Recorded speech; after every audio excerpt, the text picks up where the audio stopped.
और सुंदर लगता है, रात होते ही उतना ही रहस्यमय और खौफनाक बन जाता है। लोग कहते हैं कि ये जगह सिर्फ एक द्वीप नहीं बल्कि वो रास्ता है जो आपको मौत की परछाइयों तक ले जा सकता है।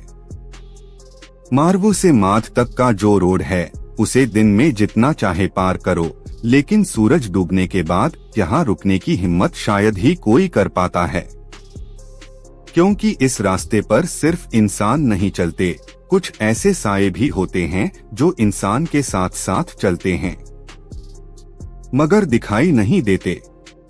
कई सालों से ये कहा जाता है कि इस रोड पर एक दुल्हन की आत्मा भटकती है।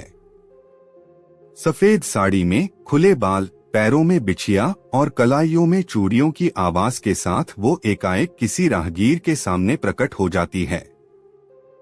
कहते हैं उसकी आंखें नहीं होती, सिर्फ अंधेरा, गहरा डरावना अंधेरा। 2002 में एक घटना घटी जिसने इस कहानी को अफवाह से सच्चाई में बदल दिया। एक नवविवाहित जोड़ा शादी के बाद पहली बार मड आइलैंड के एक रिजॉर्ट में ठहरा था।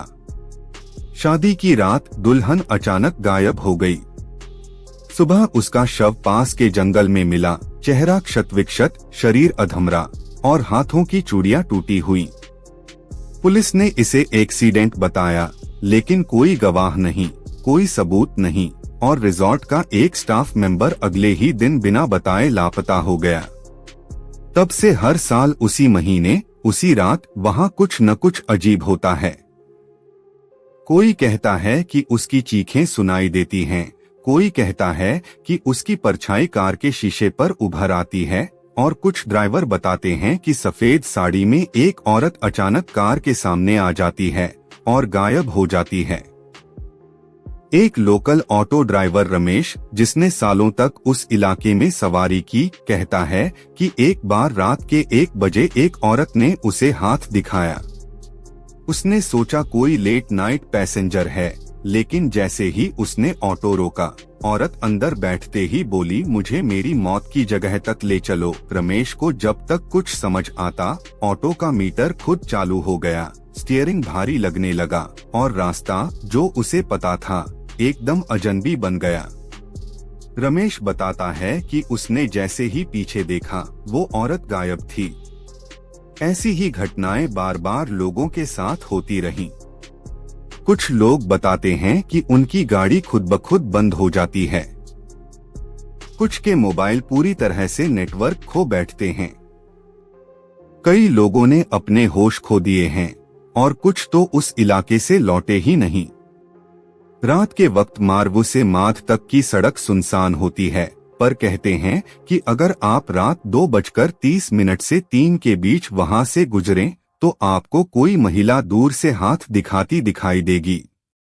आप अगर रुके तो या तो आपकी गाड़ी बंद हो जाएगी या आपके साथ कुछ ऐसा होगा जो आप किसी को बता नहीं पाएंगे। कुछ स्थानीय लोग इसे सिर्फ एक कहानी कहते हैं, लेकिन जिन लोगों ने इस डर को महसूस किया है, उनकी आंखों में आज भी वो रातें जिंदा हैं। एक कैब ड्राइवर ने बताया कि उसने एक बार सफेद साड़ी वाली औरत को बैठाया और जैसे ही वह मार्व पहुंचने लगा, उसके पीछे से चूड़ियों की झंझनाहट आई। उसने शीशे में देखा और जो उसने देखा वो आज भी उसे नींद में जगा देता है। उस औरत की आंखें नहीं थीं, खाली 2 काले गड्ढे जिनमें झांकने पर ऐसा लगता था जैसे पूरी दुनिया अंधेरे में समा जाएगी। ड्राइवर ने डर के मारे गाड़ी वहीं छोड़ दी और भाग खड़ा हुआ। सुबह जब लोग पहुंचे, गाड़ी स्टार्ट थी, दरवाजा खुला और ड्राइवर बेहोश। उसके होश में आने पर सिर्फ यही शब्द थे, वो वापस आ गई है। आज भी माध आइलैंड का वह रोड खौफ और रहस्य का अड्डा बना हुआ है। पुलिस वहां रात में पेट्रोलिंग करती है, पर कई बार उनकी भी गाड़ियां उसी रहस्यमय ढंग से बंद हो जाती हैं। लेकिन क्या ये सब सच है? क्या वाकई कोई आत्मा वहां भटक रही है?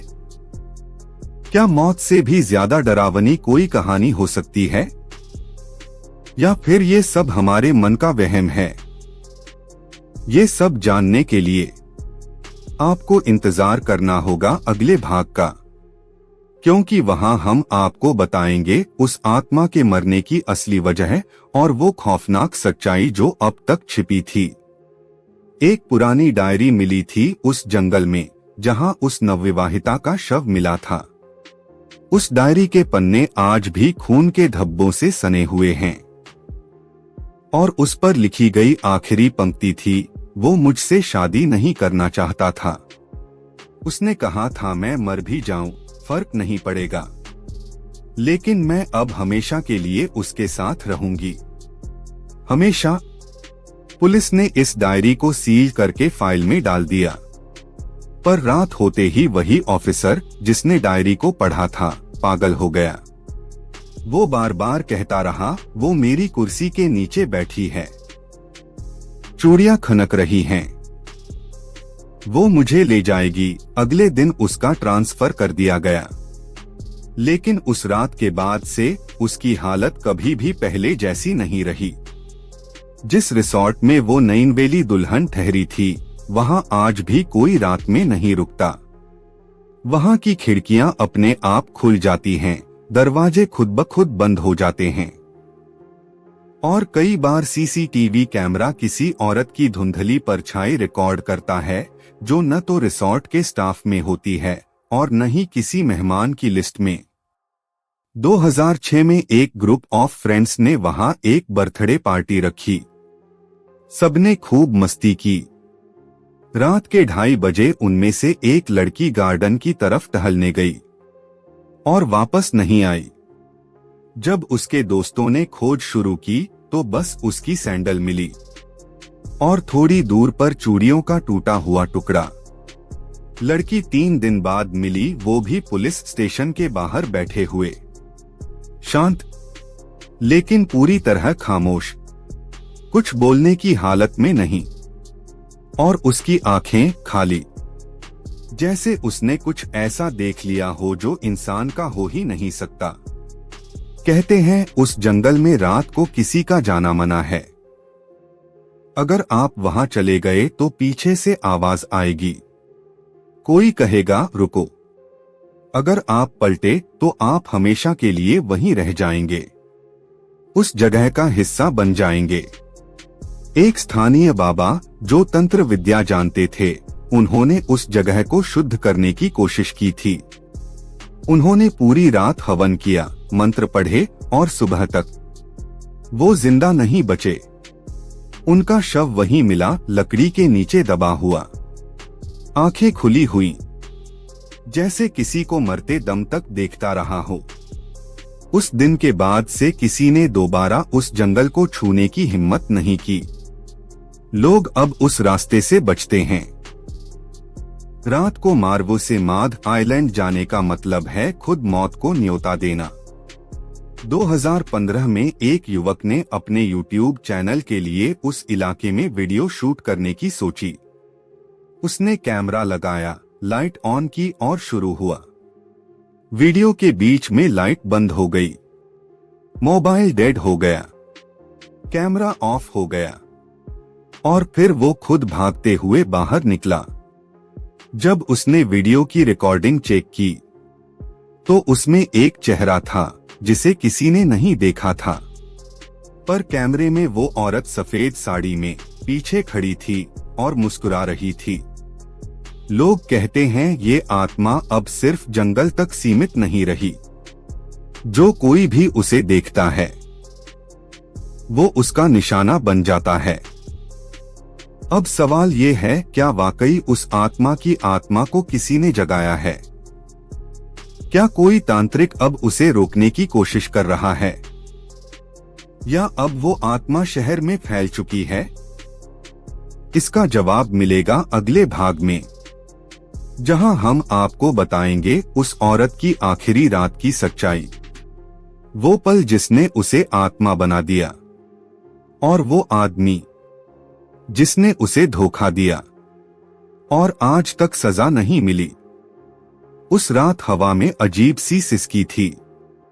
समंदर शांत था लेकिन लहरों में कोई अनसुना शोर था, जैसे समंदर भी जानता था कि आज कुछ बहुत बड़ा होने वाला है। वो रात थी 16 जून 2002।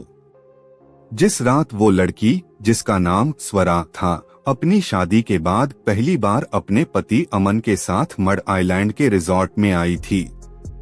परिवार वालों ने शादी जल्दबाजी में करवाई थी, लेकिन स्वरा की आंखों में खुशी नहीं, सवाल थे, शक था और एक खामोशी थी जो सब कुछ चुपचाप सह रही थी।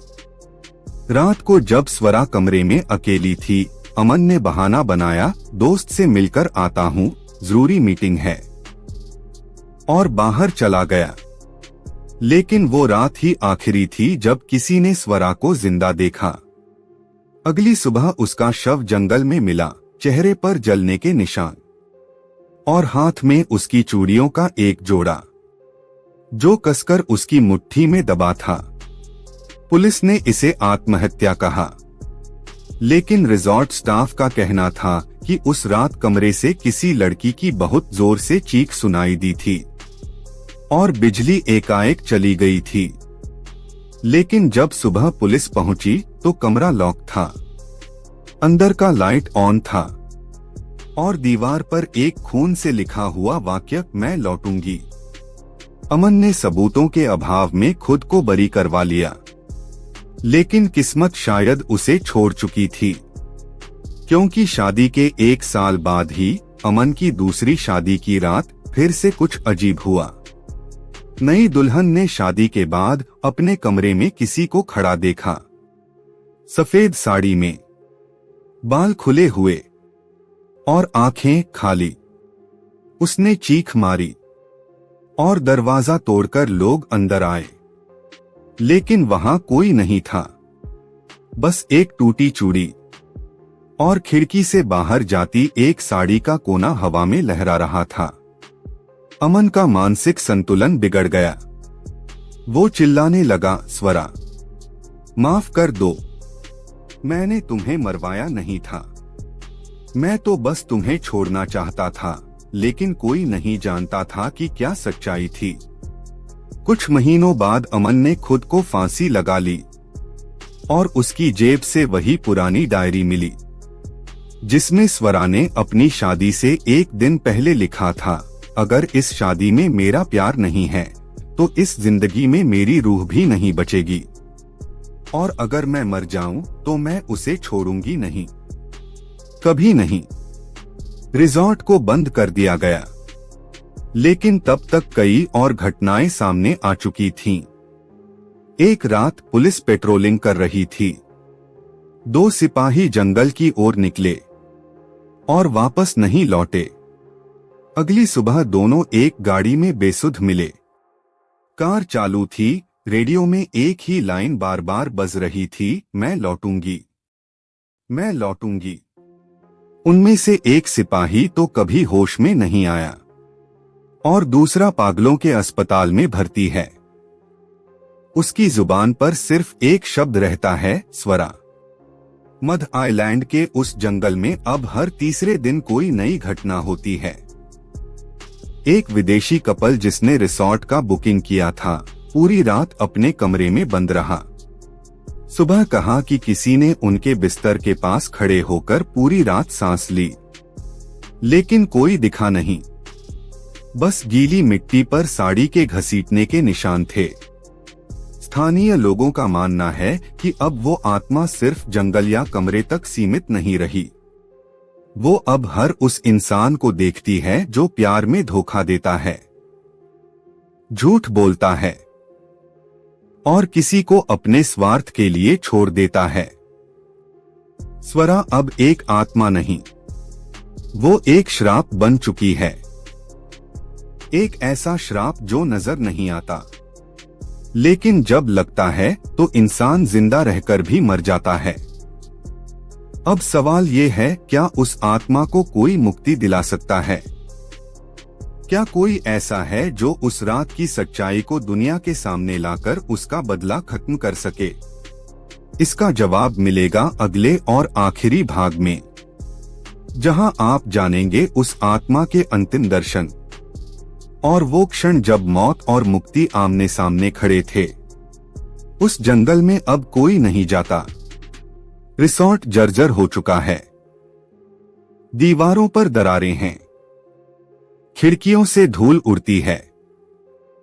लेकिन एक कमरा है, कमरा नंबर 203, जो आज भी वैसा का वैसा बंद पड़ा है।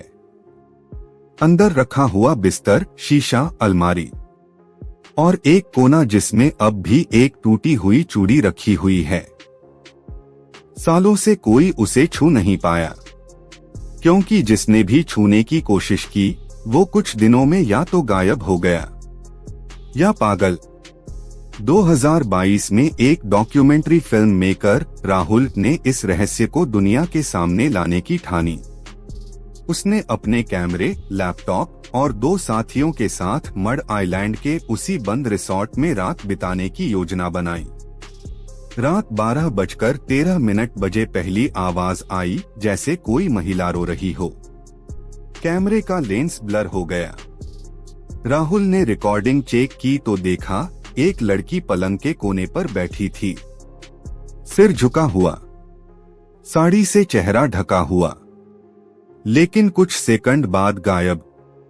रात 2:03 पर कमरे की बत्ती खुद ब खुद बंद हो गई।